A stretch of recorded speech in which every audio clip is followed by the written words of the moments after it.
Welcome back to this latest episode, Japan's top business interviews. I'm your host, Dr. Greg Story, President, Dale Carnegie Training Tokyo.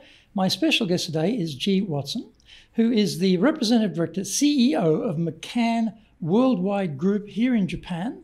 Also, Vice President, CFO, APAC for McCann. So, G, thank you very much for joining me. No, thank you so much for inviting me. I've been looking forward to this. So very excited to be here. Yes. Well, G, give us some of your background and particularly, how did you get to become Representative Director, CEO for McCann here in Japan? So I started my career on the client side. So I worked for quite a few global companies. So I was based in Atlanta, Georgia. I started my career at Turner Broadcasting in a global role. And then I used to see the Coke Tower from my office at CNN, and I used to say, I'm gonna go work at the Coca-Cola company. So I eventually made my way to the Coca-Cola company.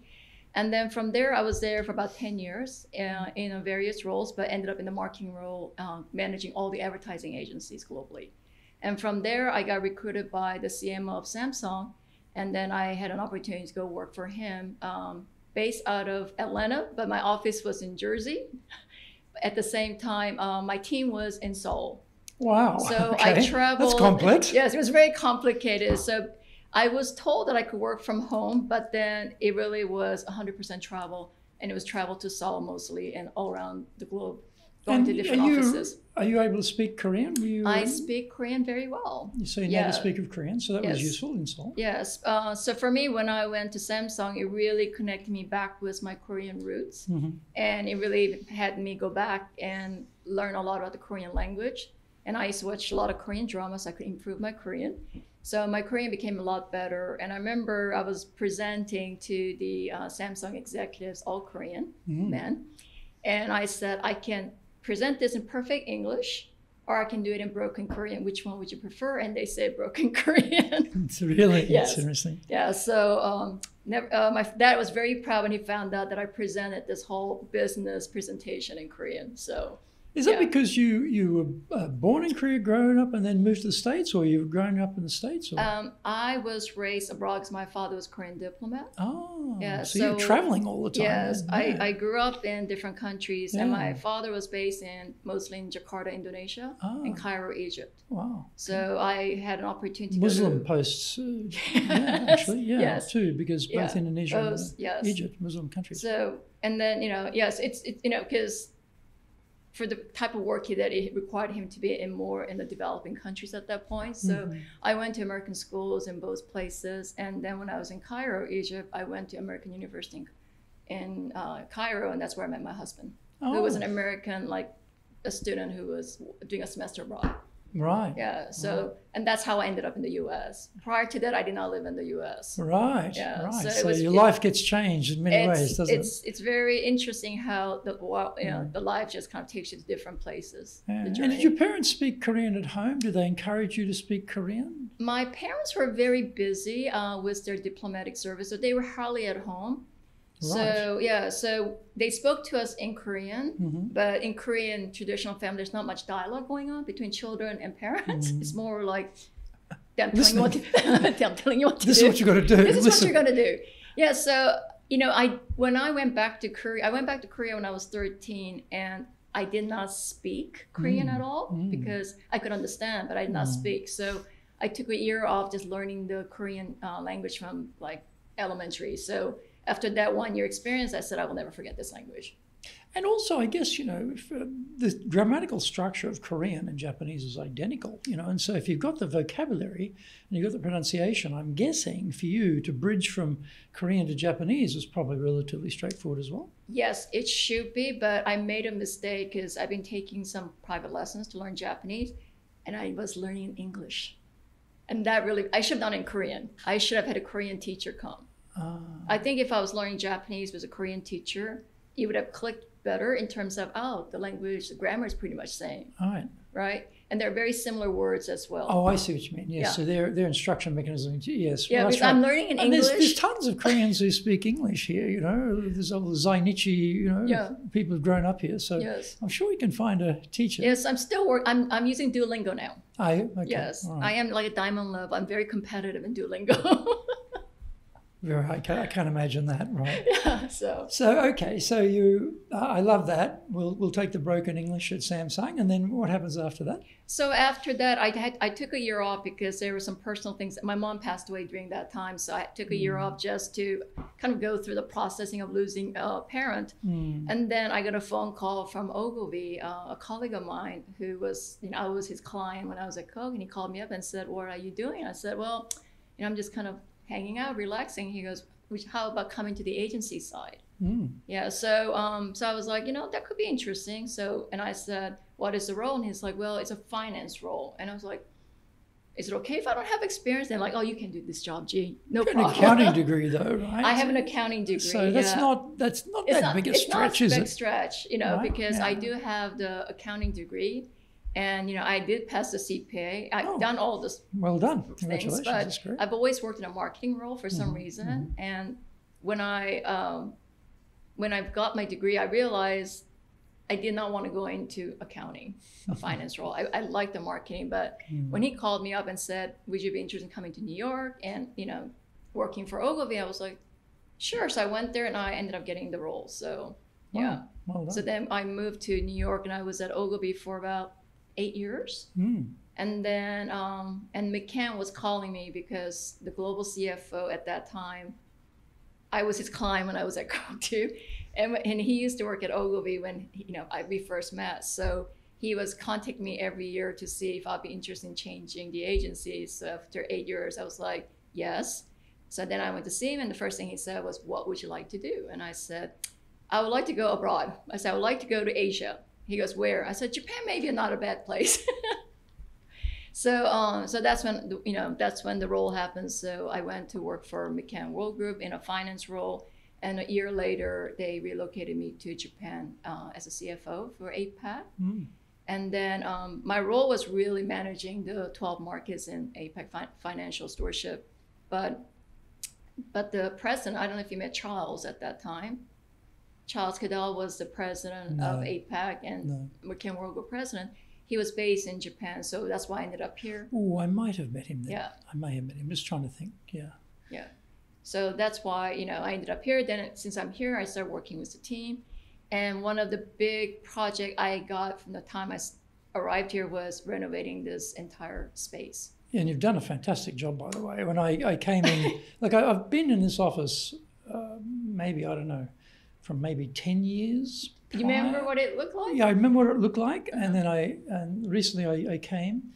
Wow, this looks fantastic. So well done. You've done a great job. It looks really cool place to work. And what was interesting is that the first place that, my former boss sent me was to Japan to, meet the team here. I walked in, I was like, "Oh my God, where am I? What is this place?" Because it felt nothing like an agency, like a creative agency. It felt very much like an insurance company, right? Really dark, like cubicles everywhere. So I remember going back to New York and saying, "We have to invest in Japan. We have to renovate. Change the culture." I said, how can any creativity come out of that office? Yeah. How do you bring a client in? How do you get best talent? So then it was funny because he looked at me when I was relocated. He was like, "It's your job to go fix that place, start with renovation." So for me, it was a huge, huge project. And I know that it took them about 5 years to kick off. So it's been kind of waiting for 5 years for somebody to come in here and take the lead, because there's a lot of stakeholders that you need to spend time with and get everybody aligned. So, and of course, I think I was very lucky when I came here because I really did not understand the Japanese work culture. Right.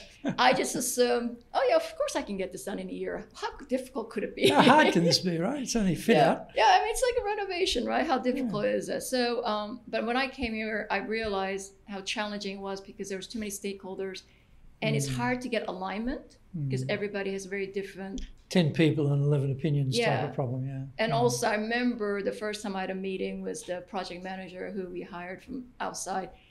And I looked at him, I said, "Here's a timeline, 12 months. He started laughing at me. He was like, "There's no way you're going to do this in 12 months. So I called his boss and I said, "I need him removed." Get rid of that guy. Yeah, and I said, "I need somebody who can come in and tell me we can get this done." So we kicked it off, and I think I was very smart the way I handled the renovation because I traveled, it was about 30 people. The team was about 30 people. There are a lot of people in this. in this team. And the first thing was deciding on a design firm.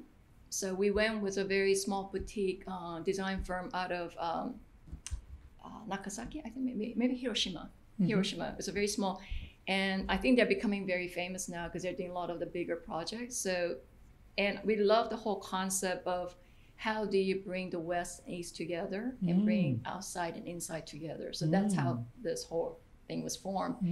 And it was a really, really wonderful experience. And I knew that only... Now I'm going to ask you to give me the tour after this interview and walk me through, because it's fascinating. I mean, I see it as an outsider, but I can't see the behind the scenes thinking and how you brought that east-west, inside-outside thing together.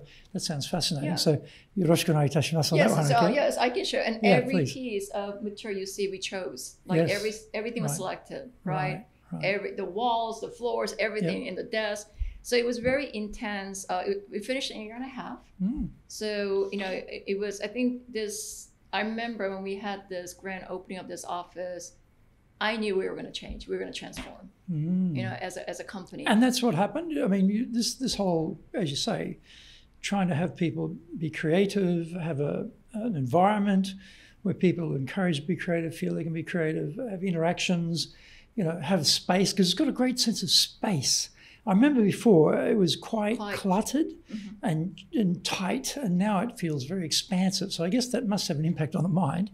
And have you seen that? Have you seen the creativity come out as a result? Yes, I have. I have. And also you have to realize when we redid the space, we had to change how we were working. People could not have their own desk anymore. It was, you know, flexible sitting. They have lockers.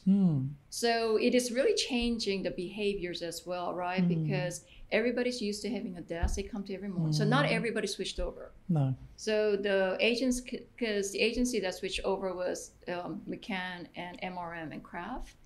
But some others were more agencies that are more traditional. And I understand because the way they work with the clients may be different.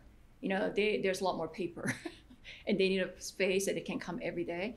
So, but you know, we were able to make the shift for people to understand you don't need to have a desk anymore. You don't need to put all your personal stuff. You know, you can have a locker. But I remember this one staff, she would come in every morning early, take everything out of her locker, set our desk. Reproduce what she had before. And then put it all back every single day. Hopefully she's no longer doing that. But you know, it's a process. You know, it's also habitual, isn't it? I mean, you've gotten to a stage in your career where you do things in a certain way. You don't like change. Yes. And your idea about lockers and open seating is tremendously exciting, but I don't want to be part of that. I like to have it the way I like it. So she's just reproducing that. Yes. But, I mean, you know, I don't think there's a rule against it, is there? If she wants to do that every day. But it's her choice, right? It's her choice. And if, you know, because I think when you have a flexible sitting, you get to sit with different people. Yeah. And it's all about sitting there, you know, getting to know people and getting new ideas. But I think that we were smart because we started this before COVID. Right. So when COVID happened, we really didn't have to do much to our space because we already created a very collaborative space for people to come to and work together. So I think that we were a little bit forward thinking in terms of our space and how we wanted to work. And did people actually come into the office during COVID, or they just went home and worked there? We did close the office for a couple of months, but it was still open so people could come in and out. But now I think people are back about 60-70%. You know, but we don't have hours like be here by 9:30 to 6. The idea is just come in. It's total flex time. It's very flex time because we don't have we leased a couple of space during the COVID period because we didn't know what was going to happen. So there's less space. So, you know, we can't house everybody to show up every single day. So you've accommodated the fact that certain people are not going to be here every day. Yeah. Interesting. And so just thinking back to, now you're in a CFO role for APAC and it's all matrix reporting and you're physically located here. And then you're given a task to reinvigorate the physical environment here. And that's when you start to really work with the Japanese team and you start to lead. Now, it's one of those cases where you're not maybe the Japan CEO head, but you've got to get people to work with you. So it's sort of influencing people without having direct command necessarily through, I've got 3 stripes on my sleeve here, buddy, do what I say. So that's a different thing. And then you get to the point where you are the head and you've got that Yes. Just take note, I've got the 3 stripes now. But in those early days when you started to lead people, and you mentioned, that you had to sort of adjust yourself a little bit to Japan culture and how people have been working. What were some of the things you noticed that were different? Because you're coming from a Korean upbringing, which in some ways is similar but different. It's different, yes. You're coming from an Americanized version of that, which again is different, but it's an international firm and the people here are international. So it's a very interesting mix of things, isn't it? It's not like, oh, this is all Japan or it's all American or it's all Korean. It's a mixture of things. So what were some of the things that you noticed when you first started leading people here? I think that I have to go back to my background. Right. Because of the way I was raised, I think I'm very adaptable and flexible. I think, well, if you're moving countries all the time and moving schools all the time, you had to be, right? Also being in global roles, right, for most of my career. I think I feel like everything that I have experienced in life was setting me up for this role in Japan. It's given me the skills that I needed. And it's all about people at the end of the day, right? Because I have a very true sense of who I am. Ever since I was a child, I knew who G. Watson was, right? And it's more than this role that I have. I know who I am as a human being. So for me, I have a Why is that? Why was that? I mean, I don't know if I've quite discovered who I am yet. I can't imagine doing that when I was a kid, but how did you manage that? I think part of it is because when I was thrown into an American school, I was pulled out of Korea. And I was very close to my grandmother when I was growing up. So I was yanked out of Korea. They took me to Jakarta and threw me into the American school where everybody looked very different, right? Blonde, blue eyes, all different. It's the first time I've seen, different color hair, different eye color.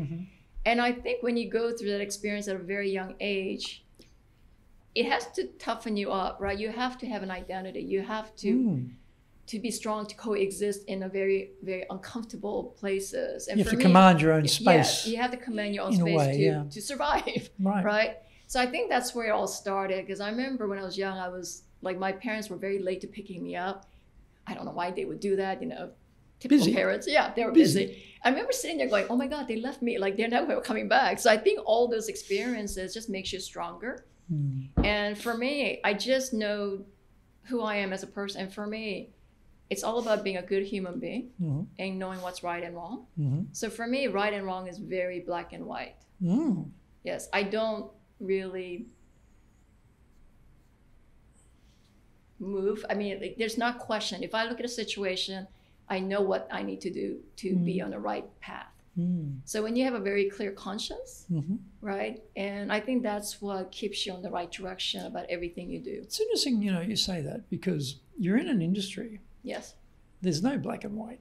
There's a lot of color variation, spectrum, and things are moving, and there's a lot of flexibility and change. And so how do you find having that, I'm not going to say rigidity, but that certainty in a vague and ever-changing world that you're in? That's, for me, I hear that, I think, wow, okay, how does that work? That's why I left marketing, went to finance. Oh, yes. Okay. I remember that very moment when I was traveling with my CMO from Samsung. I was at another agency in Chicago and looking at some creative work. And I just thought, the work was terrible, by the way. The work was not good, but nobody would come out and say the work is not good enough. It was very much like, and I just thought, I don't want to be in a place where you look at it's like saying the emperor is not naked when he is naked. So that's when I decided, that was a moment I decided I was done in the client side and I was done in marketing. I said, I want to go someplace where it's very black and white so that I don't have to question, what's right and wrong. Finance. Finance. Perfect. Black and red. Perfect. It's all numbers. Yeah, it's all numbers, right? But then doing numbers in the agency world is interesting too, because there's always a lot of gray because you're dealing with people. At the end of the day, our assets are people, right? So whenever the decisions you have to make impacts humans.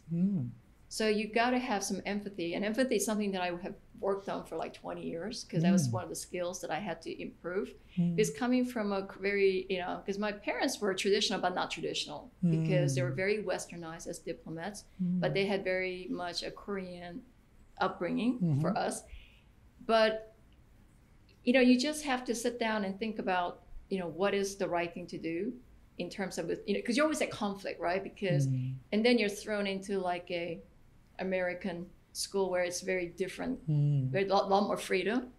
So, and a lot of, I'm going to say this, not having ever attended American school myself, but I'm presuming, knowing American culture, what's right and wrong.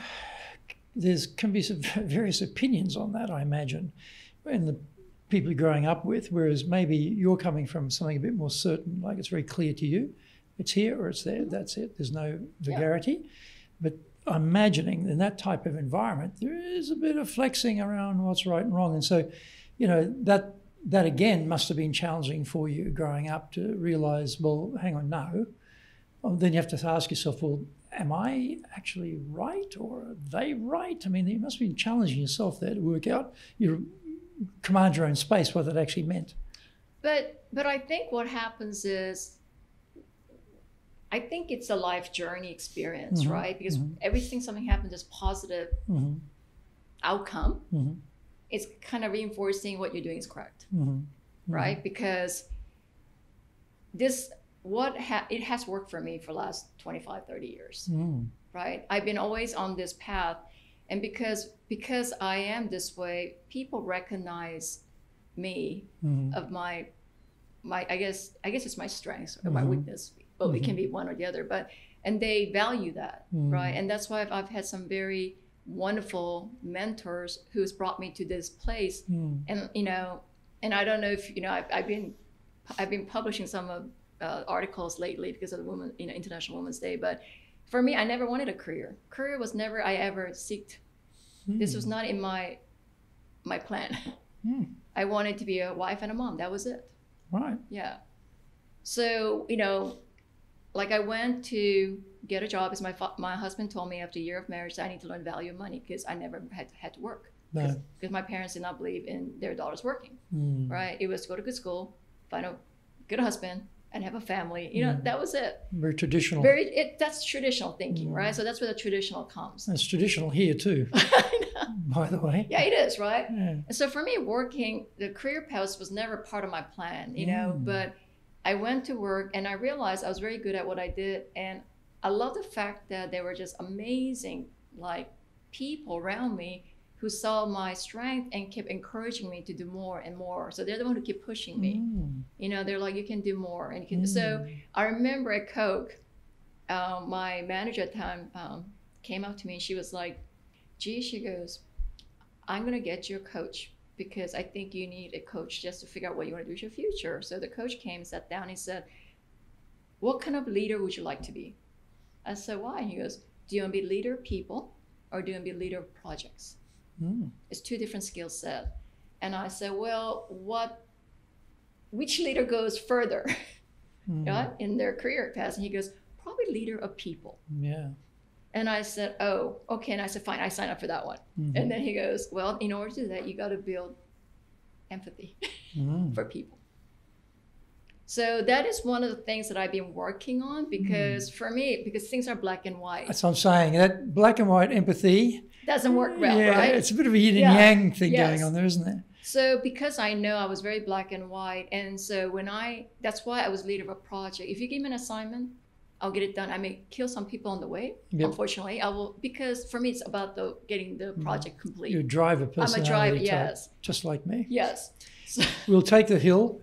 Yes. Most of you are going to die. I am not going to be. But we'll take the hill. Yes. Yeah. That's so because outcome oriented. Yeah. So I really love that coach for really setting me down and helping me build my empathy to really start, because when you practice it enough, it becomes natural. And just on that point, because this is in many ways a very indirect, feeling, emotionally led society. and empathy, consideration are just stitched right into the fabric of this culture. So when you've got someone who's black and white, very clear, straightforward, outcome-oriented, yes, we're going to take the hill, with a whole bunch of people who are not like that. From a leadership point of view, this is probably going to be, I'm guessing, one of the most challenging environments for someone with that viewpoint or background to actually operate in. So when you said, you first started leading here, even though it's a project, but it's actually the people have got to come with you to make the project work. What was challenging about that, getting that empathy to work with a Japanese team? But now I think the empathy has become part of my personality. Oh, so you feel you've grown into it. So I probably have leaned over too much to that side now. Oh, you think so? Yes, because when you work on something for such a long time, I think I do, and people know. They always tell me like you're very patient, you're very understanding, you're very compassionate. It's because I worked at it. Now it comes very natural to me. So for me, I knew that I had to get this project done, but I had to make sure that I had to have these people come with me, right? And it's like, how do I? But it's influencing, making sure their voices are heard. So when they got upset about something, it's me saying, I understand, but here's why we're doing this, and explaining to them. So it really ate up so much of my time because I don't know how many meetings I had. Yes. There were so many meetings to convince people why we're doing this and why, it should be this, not this. But which in a Western environment would be, okay, this is what's happening, get on board, let's go. And there'd be none of that harmonization or meetings for meetings' sake and considerations of why we're doing this, we're doing it, get with it, So it's a totally different way of working, isn't it? Yes, and also I'm very fortunate because I came to Japan multiple times before I was actually relocated here. So I got to know the people, and they were so open and so warm. I mean, which is kind of unusual, right? To walk into a Japanese because I look at McKinn very domestic because there are a lot of people who've been with us for many, many years, and they were so wonderfully open, and they helped direct me. They would say, "Gee, I think you should go meet these people first. You should have this conversation." So I got a lot of help here, which I'm very, very thankful for because I think that was part of my success. And that's we say that, yes, meet this person first. This is, but if you don't know, and you turn up, and you've got your project or you've got your goals or whatever you're doing, and you want to execute on that, and you don't know that stuff, well, it can go wrong very badly.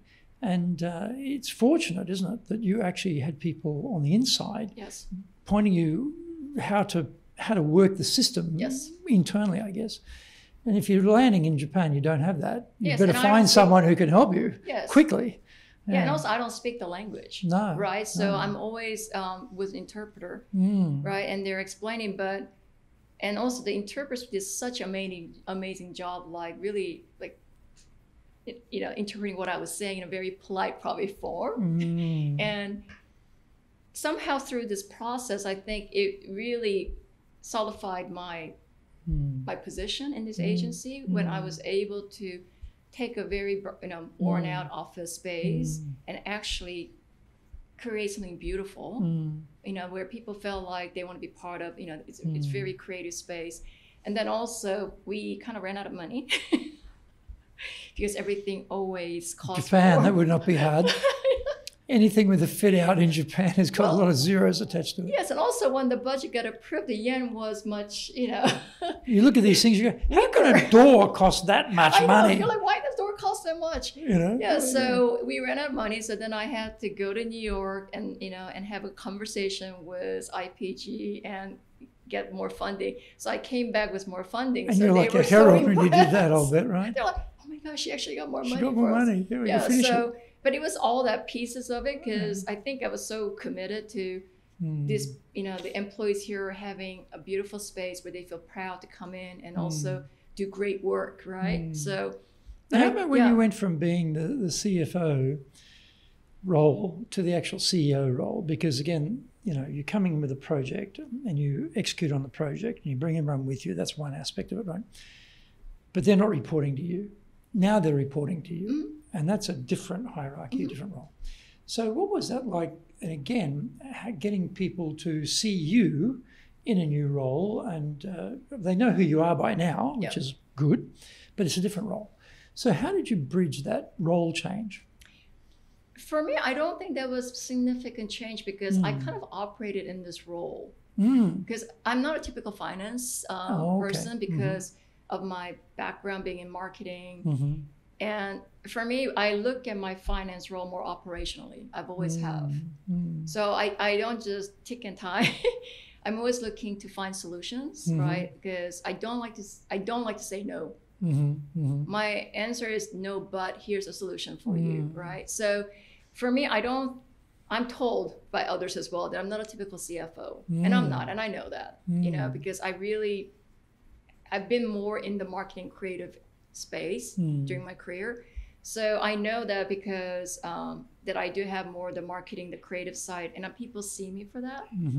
So for me, the transition was it because I was involved in a lot of things in this office. Yeah, I mean, beyond, the renovation, I was involved in so many different things that was happening here that I think they just saw me as an executive in this office. So that transition was... The transition was pretty...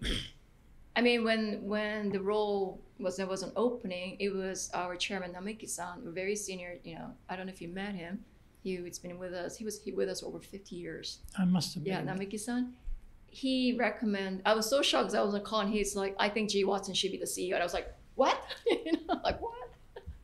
Right. Yeah, so I thought it was I thought that was very special because I really respect him a lot, and to have a Japanese leader recommend a particularly female, a senior senpai, senior person like that. Said that he thought that I'll be the best person to run the office because he goes, she knows us.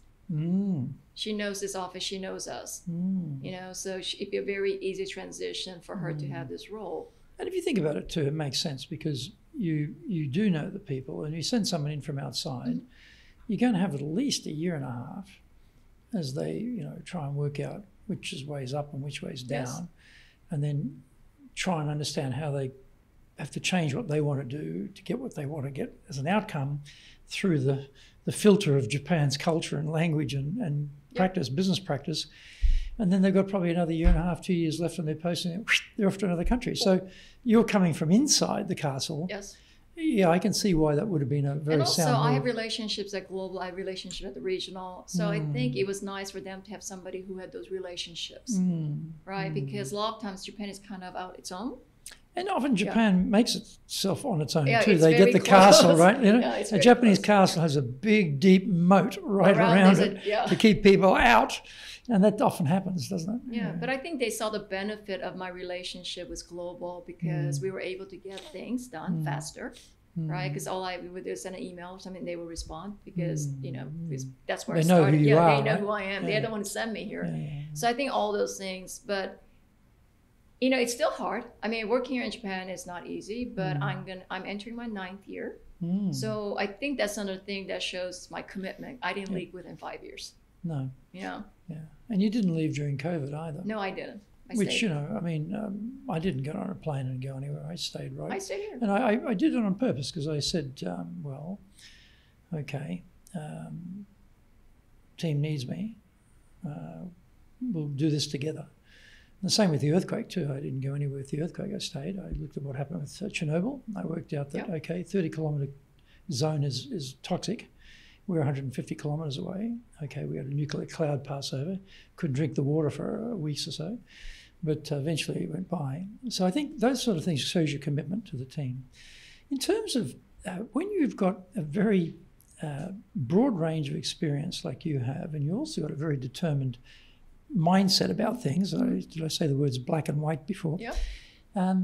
Often we bring a lot of ideas ourselves because we've got that experience, multiple spectrums of experience and determination and clear view, clarity of what we think.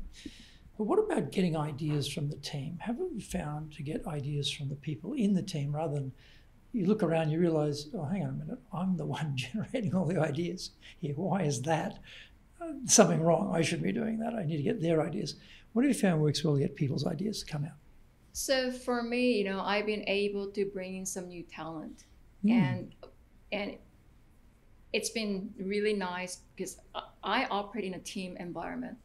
Like, so for me, it is my team's role to tell me what I'm doing wrong and to stop me.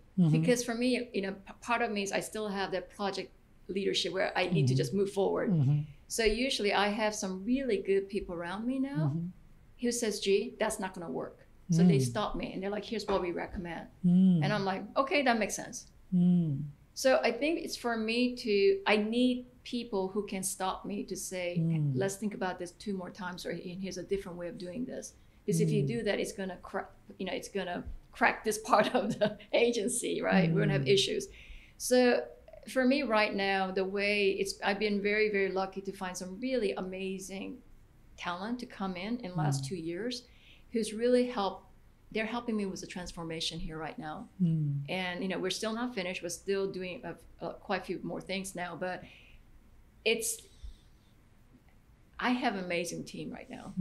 And they are all in it to say, we need to transform in order to be sustainable here, right? To compete. So they understand the vision we have. They know what we need to do. So we're kind of moving together. So it is not just me sitting here telling people, what to do because, they can just ignore you. But it's having all of this, a team of people who are very, very strong in their skill set to go out and influence the rest of the agency as well. Because I think people will follow you when they see that you're committed and you have a clear right direction. If you want to be successful as a leader, do the Leadership Training for Managers course.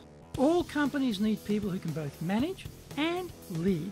Leading people screams out for real skills in communication, dealing with all different types of people, being excellent at innovation, planning, delegation, handling mistakes, doing performance reviews really well, and inspiring and motivating the team. Do the Leadership Training for Managers course now in either Japanese or English.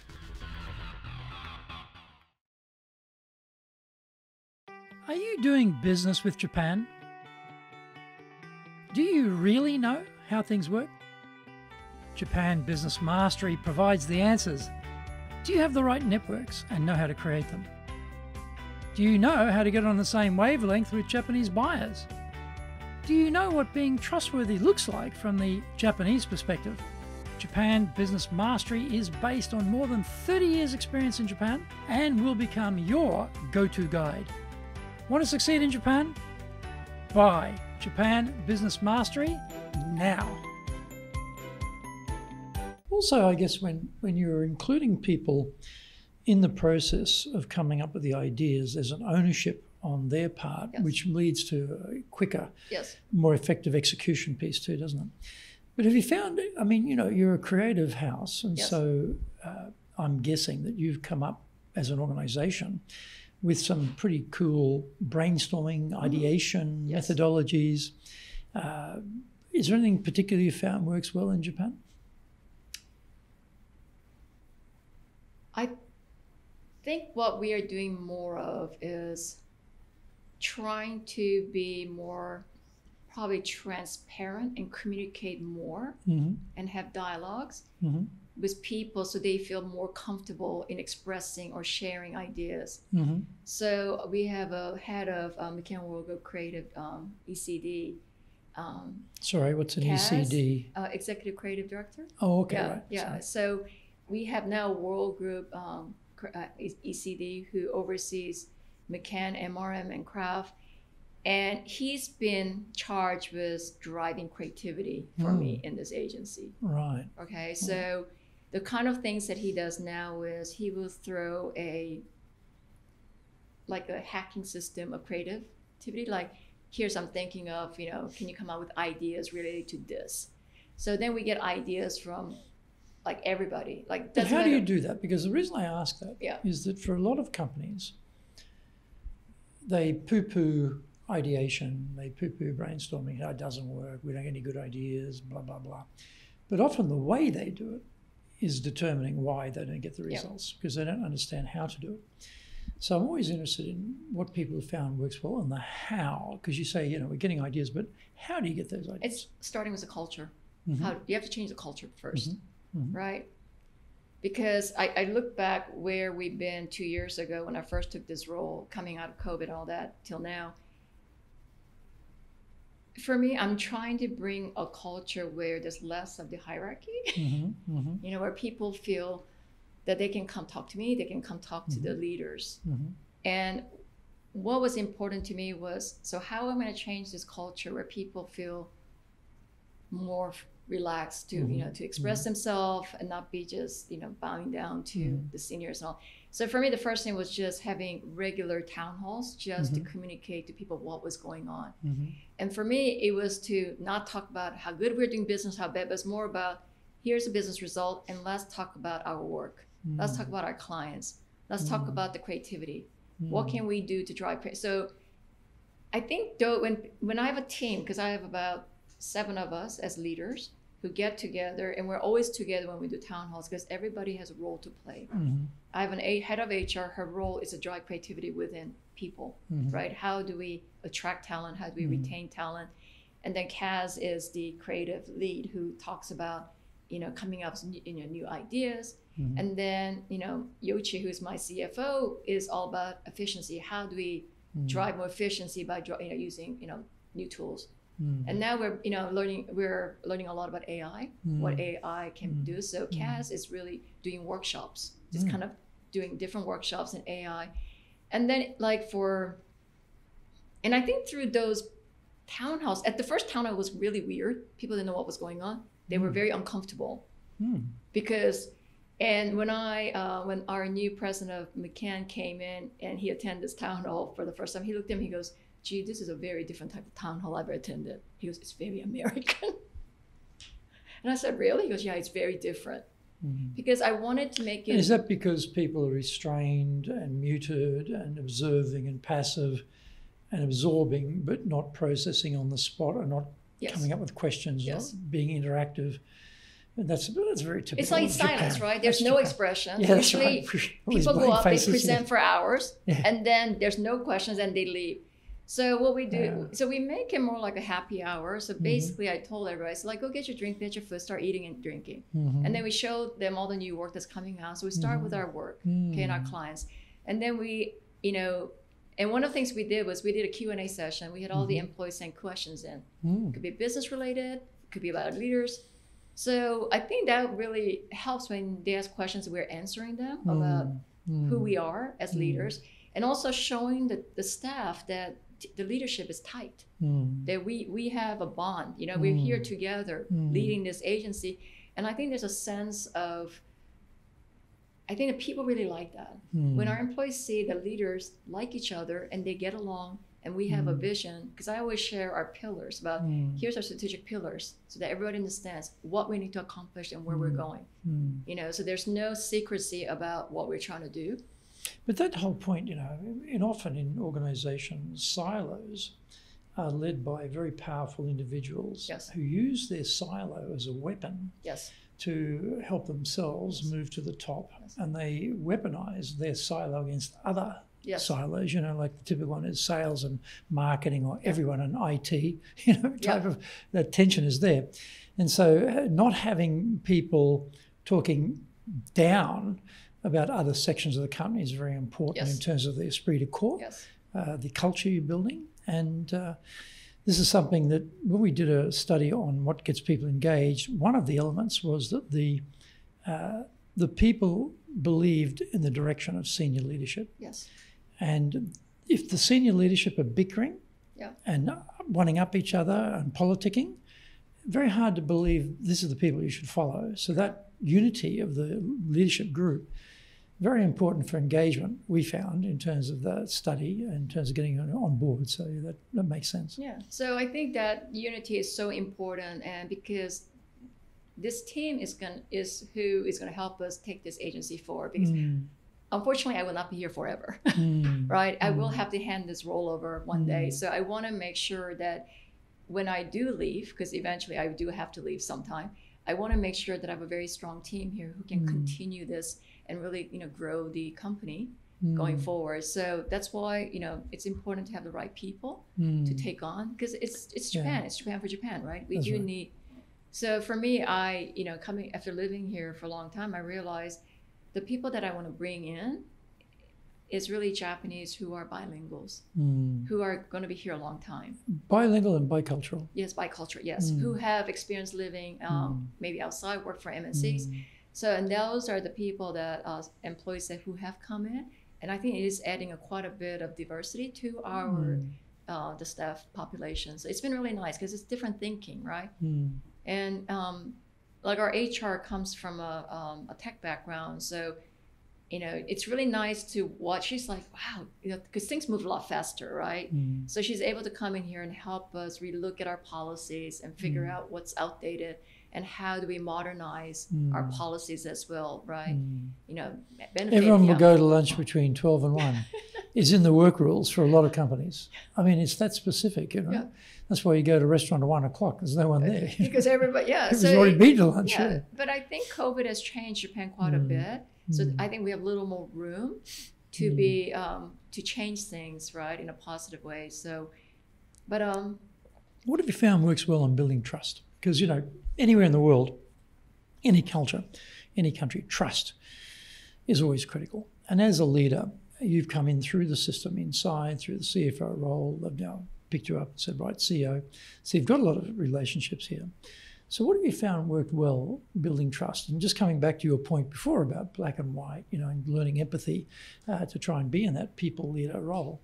What would you advise on trust as a good trust builder in Japan? I think your actions has to be aligned to the words that you say. You know, you can't make promises that you cannot keep, right? So for me, actions speak louder than words. So for me, I deliver on my whatever commitment I make to my employees and team here. So if I say this is going to happen, it will happen, right?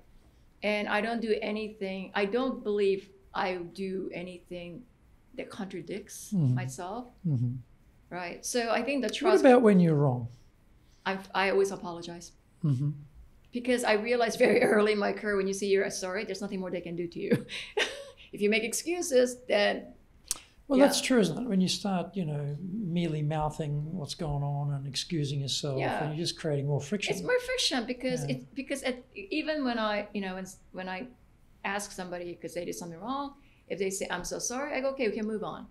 So for me, I'm very quick to apologize because I know when I'm wrong, and you know I do make mistakes, right? I mean, this was a very different assignment for me, but you know some things I feel very strongly about that I know that it's not me. Then I try to explain my rationale and you know about why I'm doing what I'm doing.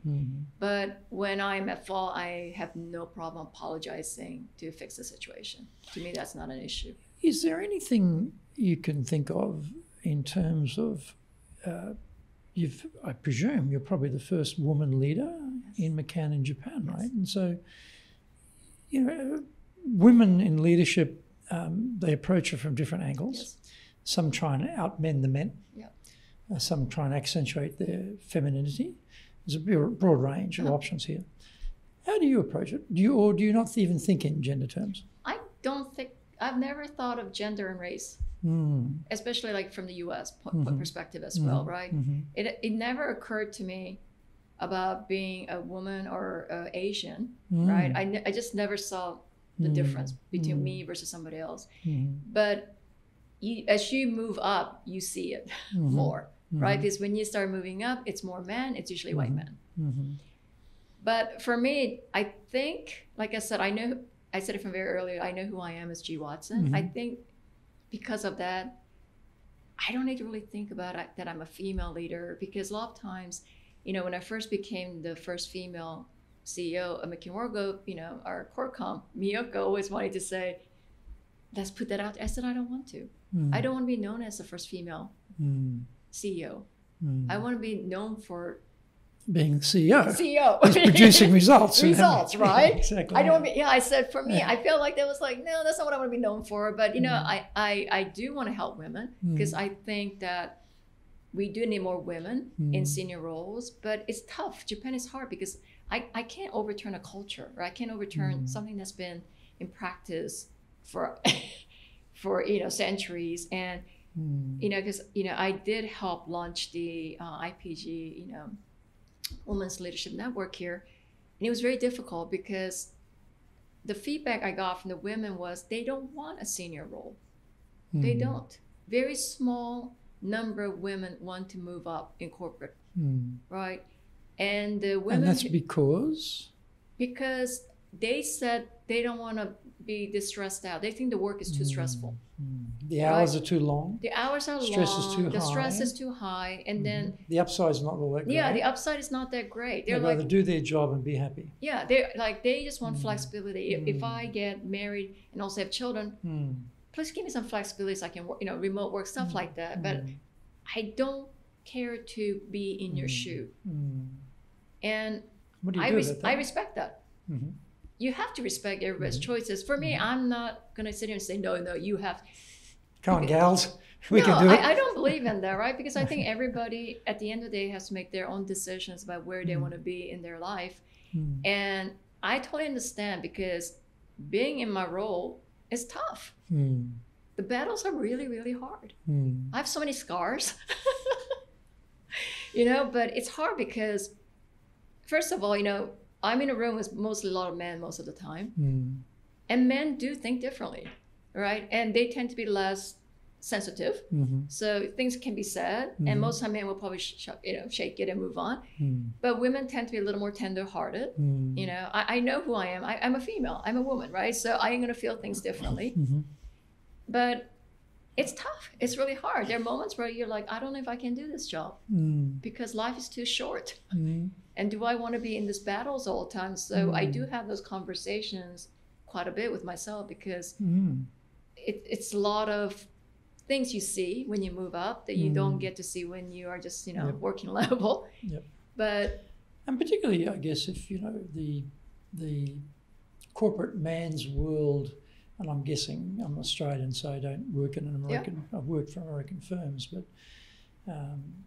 that dog eat dog, crafts the brass ring over the bodies, killer instinct. There's a lot of nastiness, and what's the quality of life, but it's all about the money, and it's like, let's sack 20% of the workers and I'll get $20 million bonus, brain, vibe going on there, which for an Australian is quite shocking, but that's the reality of America. So it's a different viewpoint.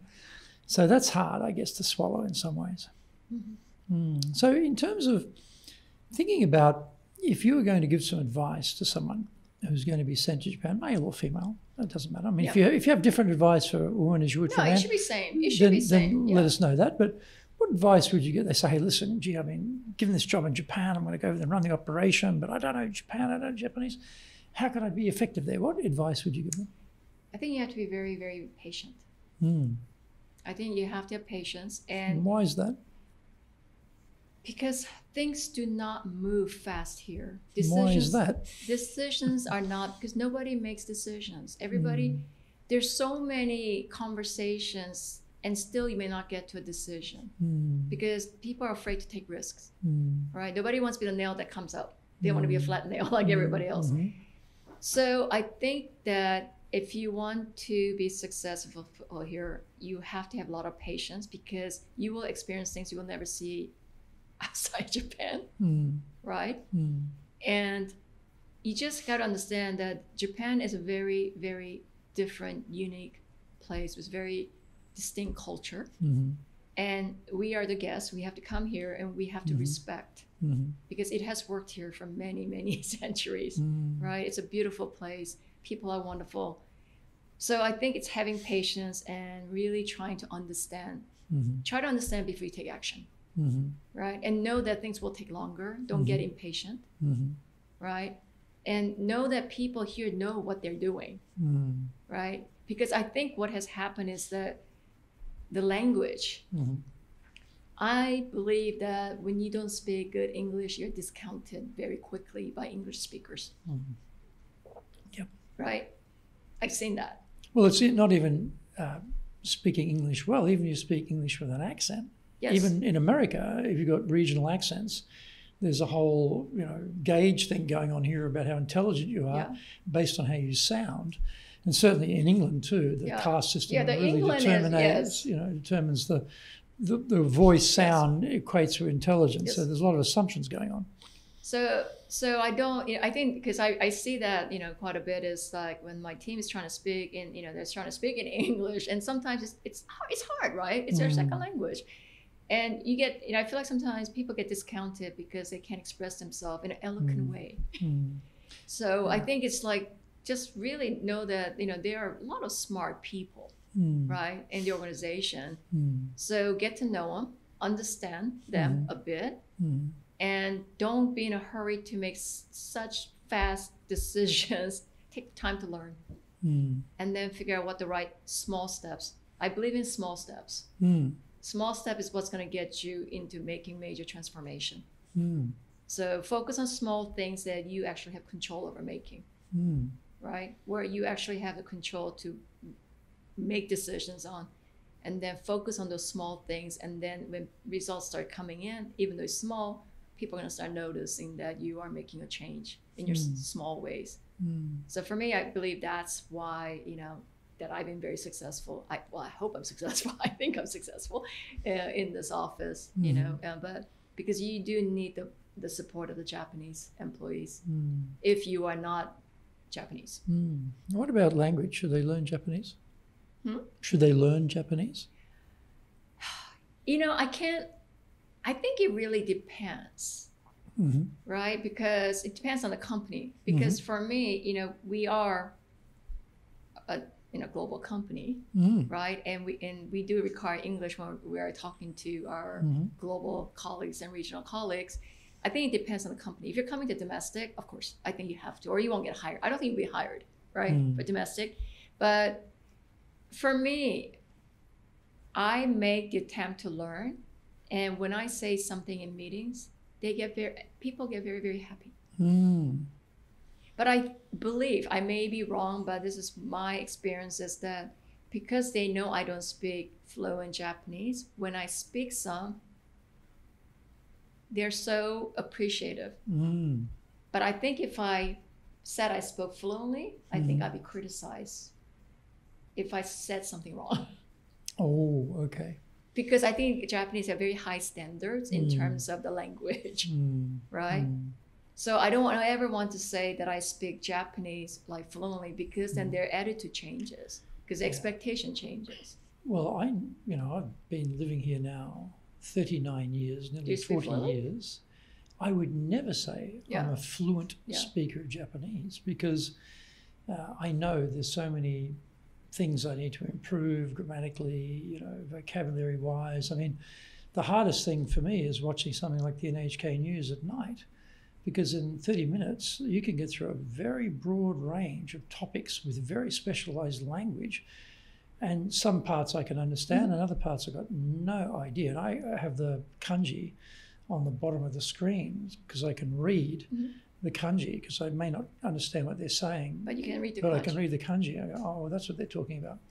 So I never get around. So I've been here 30 years. But the thing is, when you're up presenting to the Japanese employee in total Japanese, you got to be fluent.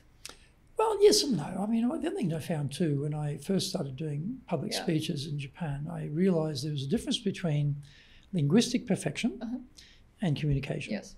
And you can communicate even if you're not linguistically perfect. And I realized, there's a little bit of margin here. Yes, you should speak good Japanese, understandable Japanese, but it doesn't have to be perfect. And I think that gave me a lot of help to relax. And so instead of being tied up in the grammatical structures, I'm actually looking at the audience. I'm engaging with my audience, even if it's not coming out perfectly, but they're getting it. They're getting me. And I found that transfers also within the team too, that when I'm talking to people, I'm really engaging with them. And even if they've got to rearrange the Japanese a little bit, because some reason passive tense escapes me. My wife always says, what's wrong with you? You've been here for so long. Why are you so hopeless on passive tense? So I don't know. I just can't quite get my head around passive tense. All that radi-do-de-ro stuff is hard to say. Anyway, so I would never describe myself as fluent, but I know I can get up right now in front of your whole team. I give an hour talk in Japanese with no notes, no preparation, straight off the top of my head. I'm that good, but it wouldn't be perfect. So what does it mean to be fluent? Yeah, but that's a feedback I got about somebody who spoke very good Japanese, and because I'm thinking, oh my God, that person's fluent. They're like, no, a lot of mistakes. I'm just like, you guys are being too critical. Well, they all see us. That's outside. Yeah. The Japanese Yeah. are very, and that's why they don't speak much in English in front I of know, people, because because they're they- tied up with They're perfectionism. perfectionism. And they don't right. want to express that they're not perfect in English, so they don't say any damn that's why thing. you cannot, you're just kind of Yeah. stuck in this place, Yeah, right? Because yeah, there's no progress because they want to be perfect. Mm. But once you do get a team up and running, it is perfection. The work is amazing, right? The things people do here is so amazing, but it's just getting them off the ground takes a lot of convincing. In terms of any habits that you've developed for yourself here, either in Japan as a leader or as a leader in general, which you found work very well for you? When you say habits, I mean, we all develop habits in work, which hopefully assist us to be more effective. And it could be around time management, it could be around processes, it could be around dealing with people, any number of angles on having developed a habit. Like, for example, I get up at exactly the same time every morning. I go for a walk. That's a strict habit. I try and go to the gym a number of times a week. That's a strict habit. I try to write original pieces every week for my feed, my blogs and my TV shows. That's a habit. Saturday, boom, that's what I'm doing. So I've built up certain habits to assist me to be more effective as a leader. I'm just wondering if you've come up with any habits that you find work well for you. Yeah, for me, especially during COVID, I really committed myself to yoga. Right. So I do quite a bit of yoga practice, which is because, I think our industry, the work we do is very, very stressful. And it's been a very stressful world, right? There's always something not good going on. And I remember during COVID, when it first kicked off, I became the expert of COVID because I was in Asia for our organization. Really? Yeah, because it started here. So that must have lasted about 3 weeks because it But was it everywhere spread. very quickly. Well, the minute it spread, they're like, well, let's call G. Watson. She knows what happened there, so maybe she can give us. So, and then there was so many, phone calls, right? Because then you got the Teams, you got the Zoom. Then I felt like I was working nonstop, and then I realized I'm gonna, this is not gonna be terrible for my health. So I needed to have some boundaries, and I was like, what can I do? So I was like, you know what? I should go back to yoga. So my studio was open during the COVID. Wow. They didn't really have a lockdown. So it's amazing. yeah, it was amazing. So I started going back to the yoga studio, and there's a sense of like the peace you find being on the mat and managing your breathing, right? Just managing. And one of my favorite thing I've heard is about how you are born with number of breath. I found that really beautiful, and that how you use your breath determines your lifespan. So that's why they say That's turtles, pretty deep. right? Turtles live a very long time because they're very slow and take their time. Dogs don't live very long because they're always panting. So for me, when I heard that, I was like, I need to savor my breath. But I think that is true, right? So for me, it's just taking... Well, breath control relates immediately to stress, tension, and control, doesn't it? Because if your heart rate is going up, your stress is driving up, then your breath becomes shorter. Shorter, yes. And it accentuates the speed of the stress going up. Whereas if you can slow the breath down and take deep, then meaningful breath. Yeah, right? then that adrenaline going in the system gets slowed down chemically. And also you can be calmer. Yes. And brain starts to get enough oxygen, deep breaths to work. So there's a relationship there, isn't there? Yeah. So for me, that has been like, I'm entering my 5th year of this commitment, and I try to bring that to work as well. So because I wanted to share that, what yoga does. So we do have yoga sessions here. I do. Well. Yeah. Okay. So my teacher. Everyone's got their mat rolled up in their locker. Yeah, they have mats, but it's because I think what's important is I want people to understand that you got to have a balanced life. Well, let me ask you about resilience too, because as you say, I think for anybody in a CEO role, it's always stressful. Yes. There's always drama. There's always problems. When you mentioned the perfect team before, I'm not trying to spike the situation here, but I remember getting a team that I thought was a perfect team, and then a client poaches one of your people and your perfect team said, whatever my perfect team. I had it for about 5 minutes now, I've got to start again, you know. There's never an end point. It's always a recreation point. You're always adjusting, you know, people leaving, you know, having children, disappearing for 18 months, 2 years, whatever. It's constant. So in terms of resilience, what have you found works well for you to be resilient, either in your current role or just generally as a leader? I think it's just making the right next decision. Is this the black and white G. Watson coming out here? Maybe, because sometimes your mind tends to think too far out, right? So this is like my husband taught me, because a lot of times, you know, I can't sleep because I'm thinking about all the things that could happen. So I remember one night he just looked at me and said, "Gee, all you have to think about the next move. Just think about one move. And what is that move? And right now it's usually to turn off the light and go to sleep." You know? So I think, so that... And turn that thinking off, because I can hear the noise from over here keeping me awake. Yeah. But then, you know, I thought that was really kind of, it was an aha moment for me, because for me, I can sit here and worry about what if that person lives, what if this, I can't worry about everything that is not happening. It's too much, right? So for me right now, I know what we need to work on, right? Right now, I have a great team. If one of them leaves, I'll figure that out when I get there. So I'm just taking step by step, day by day, month by month, year to year.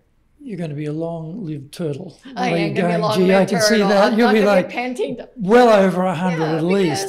Yeah, so when people come and dump problems on me, I go, I cannot worry about that because it has not happened yet. Yeah, interesting. Right? Yeah. So can we just we can anticipate the future, but we don't necessarily have to worry about it. We can prepare for the future, but we don't necessarily have to stress about it. But sometimes there's a difference, isn't there's too much going on right now that we need to solve for, right?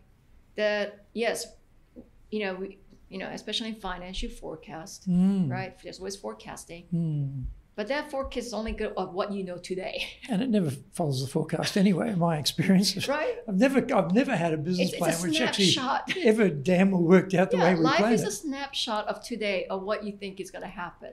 Yeah. So for me, and who knows if we're even going to be here tomorrow. So I just think I'm just trying to stay in the present moment. I'm just following the yoga concept as well, right? It's more about, I need to worry about what today is about, the actions I have to take today. And right now, I knew that I did not have the strongest team.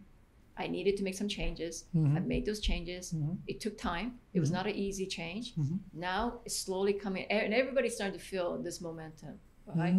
They are, because one of my colleagues told me, he was like, I thought it was going to take 5 years. I'm like, no, I don't have 5 years. Yeah. 2 years is enough. Right. We'll speed this up. It's very Japanese thinking, right? Because it does take a long time. So I always tell my the global or the regional leadership, we're not moving as fast as you want, but for the Japan, we're moving very fast. That's a nice point, isn't it? Because from maybe your American perspective, it seems like it's taking forever. But from this country's perspective, we're flying. We're flying. Pal, we're flying over here. Trust me, Yeah. What's your definition of leadership, G? I think I said it already. It's setting the right direction. Setting the right direction, and people will follow. It's simple, right? It doesn't have to be complicated. No. It's always when people know that you are setting the right direction, and they see where you're going, they believe in your vision, they will follow you. And there's a big piece around communicating that too, isn't there? Because, getting out the speaker and yelling orders at people is one way of doing it, but actually embracing people to come with you and explaining it is the other part of it too, which, and comes back to that. Often. Yeah, that's true too, isn't it? Oh, I told them. Yeah, it's having the dialogue, over and over again and explaining again to them. and again. Yes, because I agree. It's not like, I told them once. No, it's having the same I conversation. sent them the email. You got the email. You should know. You got the email. And then you realize, what are you talking about? I told you that. Huh? They didn't get it, right? Yeah, so I walk around. I talk to our staff a lot, and when I do town halls and Q&A, I ask people questions. I go, Q&A, no question. I start calling out names. I go, ask me anything. So they're like, Ji-san, what do you do on the weekends? I clean. Next. therapeutically. Yeah. So, but yeah, but I think I like being with my employees. I like being with people. I like to get to know them personally. So so I think I think I'm very transparent, because what you see is what you get. I don't have anything hidden. I am I'm in an age where I don't have anything else to prove, right? And I'm very comfortable in my own skin, and I believe that I'm here to help this agency move forward in the right way and really help everybody in the agency. I really do care about everyone, and I also really putting our client first, because we have to put our client first, and we got to make sure that we can actually come to them with solutions for their challenges they're facing, and how do we become better partners, how do we offer more products or service offerings that really helps their businesses, and how do we build those capabilities. So but we do have to put client first and then build around the client. Build around that. Great point to end the conversation, G. Yes. Thank you very much. It's been No, fantastic. thank you. Been This fantastic. was great. It's been fun, hasn't it? Yes. So please join us again for our next episode of Japan's top business interviews.